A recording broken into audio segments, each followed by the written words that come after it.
Hey there, this is Shane Strubwick from Snapseedstudio.com. I hope you're having a great day. Snapseedstudio.com gives you the opportunity to see how I process my images using Snapseed.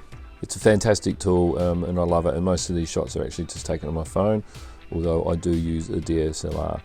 So one of my favourite views and photos that I take are street art. I just think it's fantastic. I love the industrial nature of it. The artists are just amazing, they blow me away. But quite often you get a lot of issues when you're doing street art, and yeah, Snapseed's a fantastic way to fix those. So first of all, this one, I'm going to use the perspective tool in order to straighten. Parallax error is a real issue when it comes to street art, and getting straight lines on buildings is a real fundamental to me. It adds more accuracy into how you view the image and more interest as well, because you then start to not look at the issues when it comes to the photo. You start to focus on the art itself, and yeah, having architecture with not straight lines is not particularly attractive. So that's looking great. Next thing I will do is I'll just look at a crop on this, and I'm really interested in sort of distinguishing which elements to keep, which elements to get rid of. So I'm actually going to go for the portrait with her eyes being on the rule of thirds. I love the door being right in the center as well, and I do have a little garage over on the right, so what I might do is I might just crop it in a little bit more and bring it down as well, just so I can keep some of those elements I really want. Got her centered. So there we go. So the first thing that I do with my eye, looking at this image, goes straight up to the top left to that pink.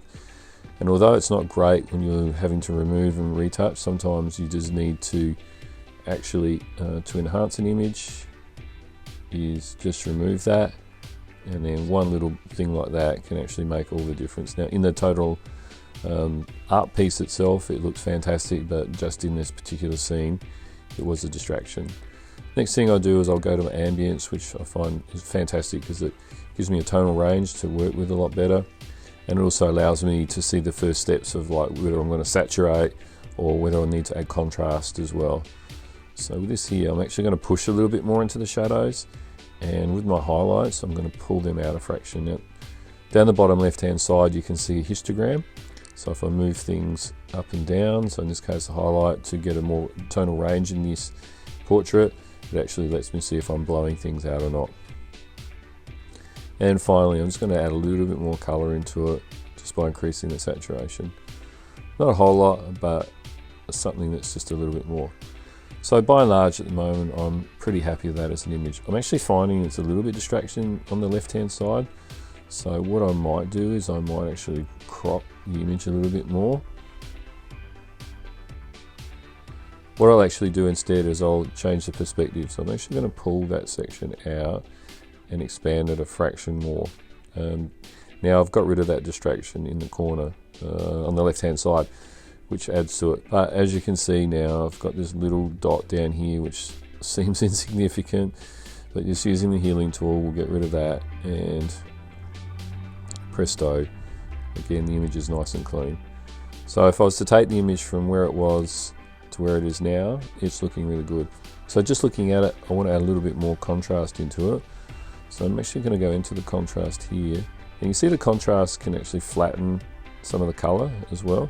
So you sort of have to be really careful with it, but I don't mind that at the moment, when I just put a little bit of net on the outside just to darken that up, and then on the inside I'm going to just put a bit of brightness, which puts a fair bit extra, little bit of range in it. That's sort of too much, but I'm really happy with that. I think that looks really cool.